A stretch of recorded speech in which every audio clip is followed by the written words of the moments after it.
Welcome to the CBIA BizCast powered by Google. On this podcast, we dive into stories about Connecticut businesses. Downs Construction actually came to my school. And business leaders. I think it's always also really important to be able to see a path forward. Who are shaping the future of Connecticut's economy. This week, we're joined by RSM Industrial's senior analyst, Kendra Blacksher. Kendra, welcome to the podcast. Thank you so much, Amanda. Thanks for having me. We're so excited to have you, and we're going to get a little bit into our manufacturing report that we've produced with RSM shortly. But I want to start first by learning a little bit about you and the work that you do with RSM. Yes, of course. So I'm an analyst with RSM, which really means I work closely with our chief economist and a group of analysts to really dive into the macroeconomic trends impacting our clients. Obviously, my sector is the manufacturing sector, so I get the privilege of helping our clients navigate different things that are on the horizon and understanding kind of the things that they're looking to and the resources they're pulling to navigate different decision making. And how long have you been with RSM? I've been with RSM for 3 years. Awesome. And so I know that you were at our manufacturing conference. RSM helped help us dive into this 2022 Connecticut Manufacturing Report. It was produced between CBIA, Concept, Ready CT, and RSM. And you moderated that panel that we had at our summit on October 27th. So what's next on the horizon? Like the pandemic came and was like, what is this? We're reacting now. What are some of the biggest takeaways from the report itself that you got? Yeah, I mean, one topic of conversation that's not new is labor, right? Labor shortage is big across all industries, and it's no different for the manufacturing sector. So a lot of our conversation is how to recruit and retain the appropriate talent to evolve and keep pace with an ever-changing industry. And that's one of the things that we noted within the report. Respondents, over 80%, 87% of respondents said that they're still seeing a challenge in recruiting and retaining the right talent, and nearly half thought that that was the biggest obstacle present. So it's a real challenge that our clients are facing presently, and they're having to get a bit creative and obviously competitive to keep the appropriate talent. Do you think some of the things that you heard from some of the business leaders in Connecticut are similar to what you're hearing across the country? Yes, they are. One of the things, if we just look from a numbers perspective, that is interesting is that manufacturing jobs nationally account for about 7.5% of total open jobs.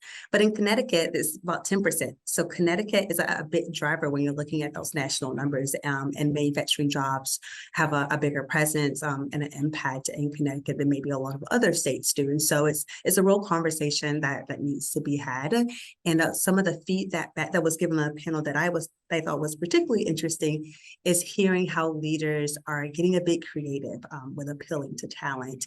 We heard leaders talk about kind of using the call a friend approach, right? Appealing to some of the unique desires of a younger talent pool as our baby boomers start to exit the workforce, and incentivizing people to get more talent in the door, right? I don't think that's the incentivization is any different than you see across industries, but I think historically it's been a bit harder for manufacturers because there's this perspective of the manufacturing space. One of the leaders spoke to, it being this kind of like dungy facility setting that a lot of people aren't really interested in. And so changing that mindset will be critical to really appeal to the right talent. When parents cling to these perceptions, they impart these ideas on their kids.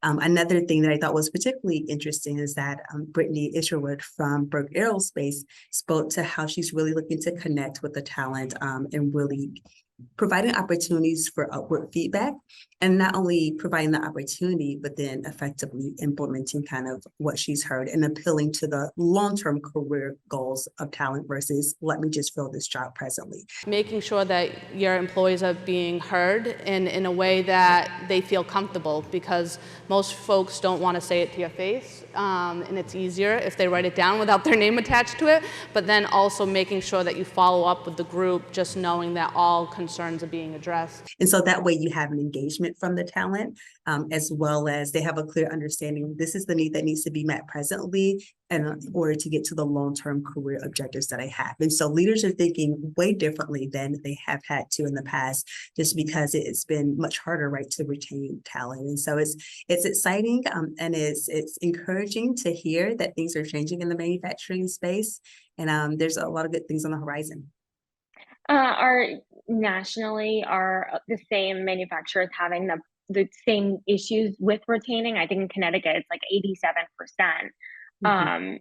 It's the retaining the employees that's really their issue. One of their biggest problems, besides getting people in the door, it's how do we get them to stay with our company and not, jump ship. Right. Yeah, that's a national challenge that's being seen. And because everyone's kind of in the same boat, then people are getting a bit more competitive. And so, talent's more likely to jump ship and go somewhere that provides better benefits or something that appeals to them a bit more. And so it's becoming really competitive. And I think that's why, to the panel's point about really speaking to the career aspiration, not just throwing more money at people, is going to be the plan going forward to ensure that you can retain talent. Because if you get into this war of kind of bidding for talent, then that's a heavy one to pull. But if you really kind of speak to the career objectives of the individual and kind of seek to align the goals of the organization with that of the individual, then you have more of a long-term buy-in. And what about the skills that these applicants have coming in? Yeah, that's a good one. As we talk a lot about the factory of the future, and there's a lot of digitalization and automation within the skill set of the manufacturing employee has evolved and will continue to evolve. And so when leaders are thinking to recruiting talent, one thing that they should consider is, well, what are we going to need in the future? Presently, we have a lot of manual labor within manufacturing facilities, but as things become more digitized, maybe I need more people with an engineering skill set or the ability to adapt and work collaboratively with technology. And so that's a consideration that will need to be included as they're seeking the right talent for the factory of the future, and to help navigate the different terrain that we're seeing in the manufacturing sector. So kind of creating opportunities that people can have working in other industries, but within the manufacturing sector, even though it may appear costly, it might be an investment worth taking. Exactly.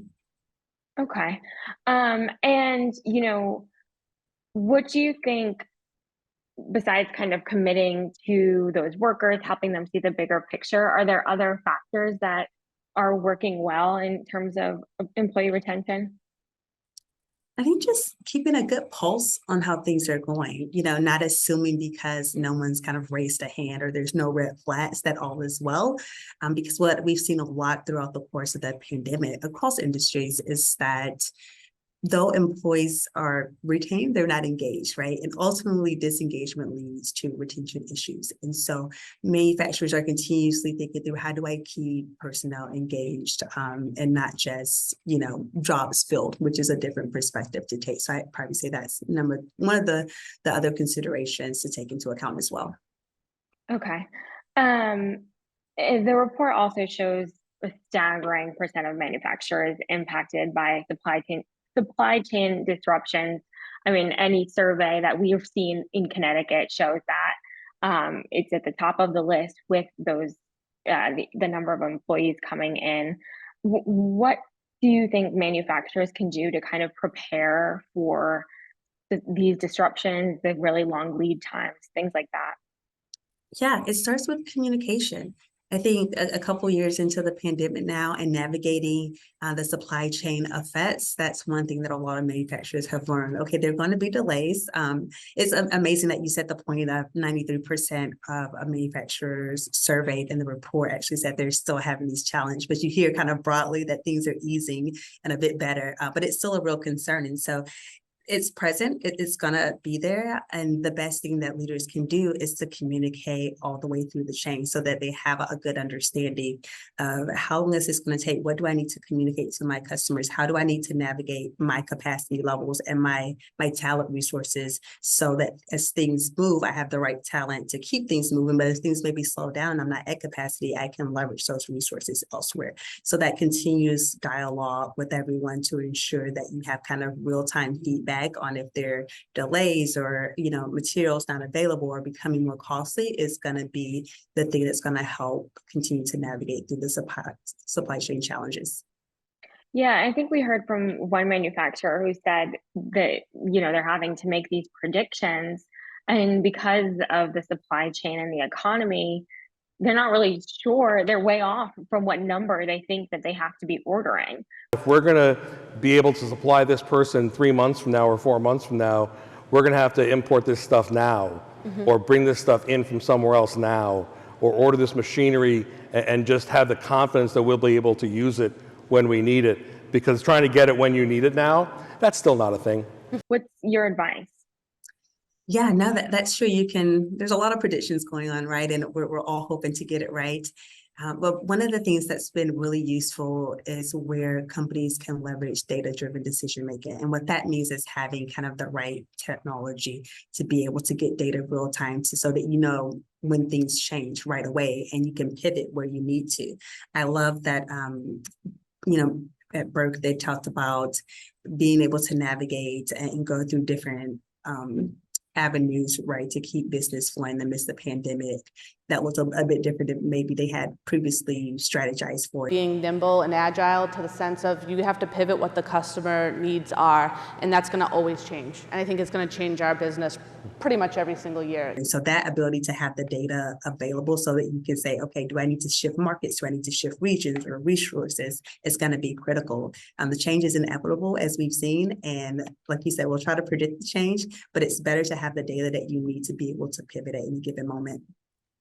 What kind of key factors should manufacturers be looking at as they predict? What kind of reports should they be following to help them get a better idea of what they can expect? Yeah, it's going to be unique to each manufacturer. That's why I said the communication is going to be critical. And so one, just understanding with materials providers, the challenges that they're seeing, what are your labor, or what does your labor force look like? Are you seeing challenges there? Do you expect that to impact timelines? How are you sourcing materials? What are the other challenges you've seen, and how do you expect that to impact timelines for our relationship, right? So the communication part is key. And then as data is coming in, as you're looking at orders and kind of the shift in demand, trying to anticipate that as much as you can, kind of based on the last couple of years fluctuation, and just making sure you, as much as you can, have the right resources so that you can meet the ever-changing demand. And so right now we're seeing a period where some companies are able to, kind of leverage out, or not leverage out, but level out their backlog. And so the ability to be able to do that, but then also anticipate the demand is coming is going to be key so that they can keep supply levels ready. And so it's going to be kind of communications from all fronts, and then looking at regular order data and, and regular supply data as well. And then working with your suppliers too to understand, is there an opportunity for us to kind of create some efficiencies or lock in some rates or timelines that are beneficial to you. So though it may not be the most desirable, it will help from a planning perspective. And so this is a time where you'll need to think a little bit creatively. There's not a one size fit all, but through the conversations and understanding the challenges at each of the various levels, it'll create a more collaborative workspace to kind of get to the goals that all companies are seeking. So it's really bringing that communication to a level that may not have been what it was at, even through the most challenging times. Even through the pandemic, now there might be another level of communication a little bit deeper that needs to be added. Exactly. Really understanding instead of just kind of taking what's given to you. Before that's worked, right? Because there was no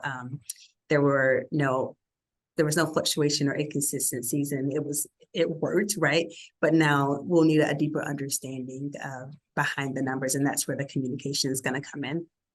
How do you think that will benefit businesses in the long run, these challenges, these new ways of addressing challenges?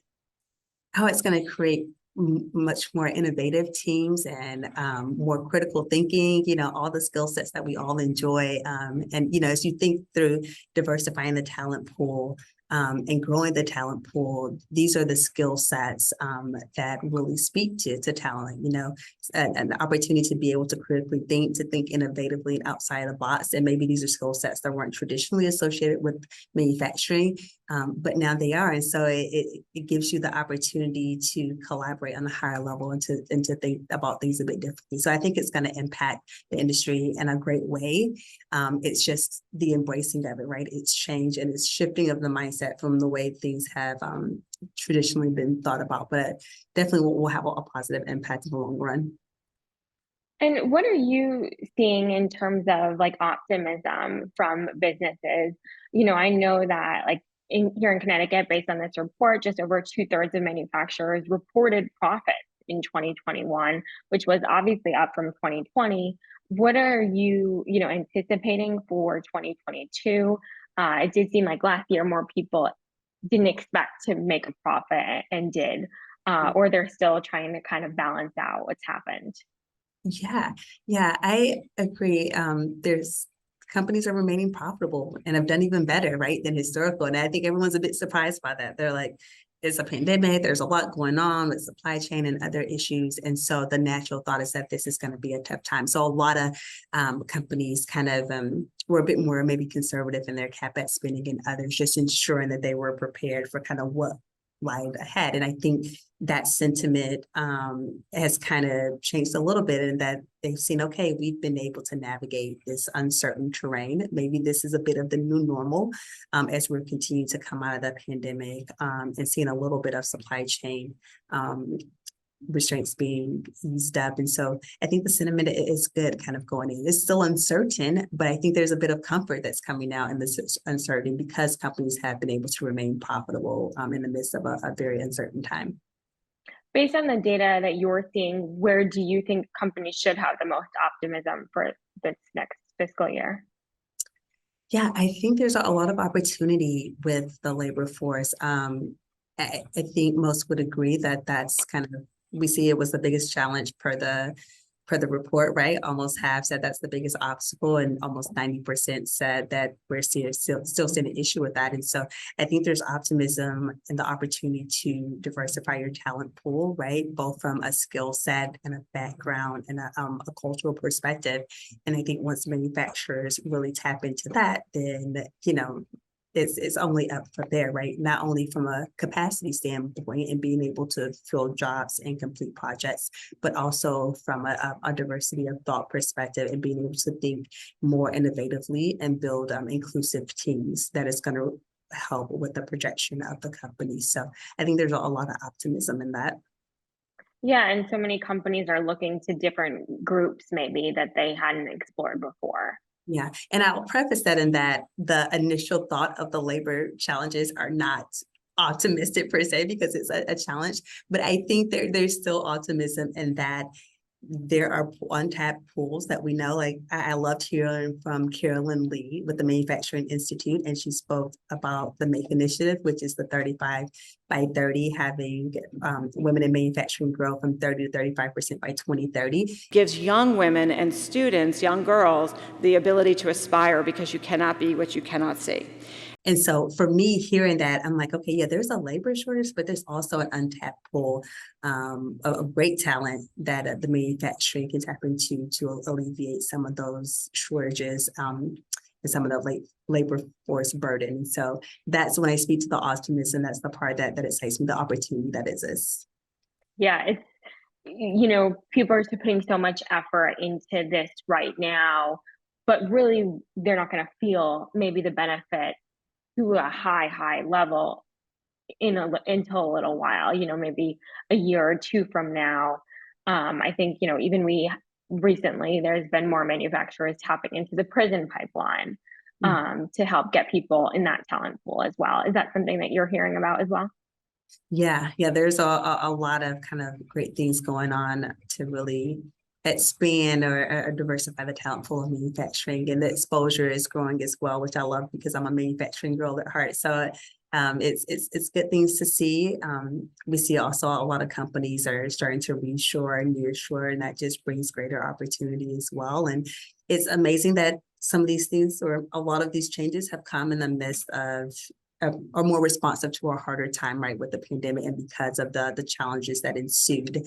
But there's also opportunity that has come with that. And so as we think about opportunities for the next generation and the incredible kind of digital skill set that they have, this is an excellent opportunity to get some great talent into the door and to think about manufacturing a little bit differently than we traditionally have. Yeah, and I think also with technology, leveraging technology, it's not always about cutting jobs. It's really, in many instances, bringing in someone else who can, leverage that technology to do the job. Yeah. Yeah, you're right. It's funny. A lot of people think about technology and they automatically think less jobs, right? But we need people to work the technology, and it's really creating the space so that our talent can maximize their skill sets, right? Some of the mundane and redundancy of sectors, that's what the technology is being used for. So that's exciting, I think, for the talent to know that, hey, I can really think outside the box and creatively, right? And not spend a lot of my time in some of this less efficient, kind of monotonous work that maybe traditionally needed to be done with human labor. So I think more than anything, that should be exciting. I know I love to hear whenever we're digitizing or automating things because it gives you the space to do something different and do more. And I know you travel all around the country. You work with businesses of various sizes. Coming to Connecticut, looking at our numbers through the report, talking with businesses, is there anything that you kind of saw as maybe an aha, surprised you, or has just really resonated with you about Connecticut manufacturers? Yes, it's really resonated. I think one of the things that really stood out to me in the report is the perspective of the cost of doing business and how manufacturers are being impacted by that, and how leaders are thinking differently about supporting talent to make sure that they're able to meet the cost of living rises as well. And so I asked the question on the panel, and I love the responses. The question was, how do you navigate kind of the rising cost of doing business and the rising cost of living? It's like everything going up. And the response was one of caring and collaboration to really work to ensure that the talent has what they need to be able to live a good life, to live a decent life. I think, for success is to have them bought in pretty early in the process, right? You don't want to, shove things down employees' throat, rather have them bought in at the very beginning stages. I think that transparency, it really helps make them feel engaged and truly part of the team, as opposed to, they're just taking orders. And so leaders are really looking more strategically at that and not just applying a one-size-fits-all or just looking at it one-sided, but it's multifaceted. And I see leaders being really intentional and thoughtful in that thought process. All right. Well, I think Connecticut businesses would be very happy to hear those adjectives, being used to describe them. Is there anything else that from the report or your experience here that you'd like to address? No, I think that's it. I really enjoyed the report and discussing the findings with the panel. There's a lot of good stuff, a lot of it consistent nationally, and some of it a bit different. So it's always good to see things through a bit of a different lens specific to a certain state. So really enjoyed the opportunity. Awesome. Well, thank you so much for, coming to the event, obviously, and now being on this BizCast. And thank you to our audience for listening to this week's BizCast. You can listen and subscribe to our podcast on Apple and YouTube. And while you're there, leave us a review. Let us know if you have future ideas for a podcast. For a full list of episodes, you can head on over to CBIA.com.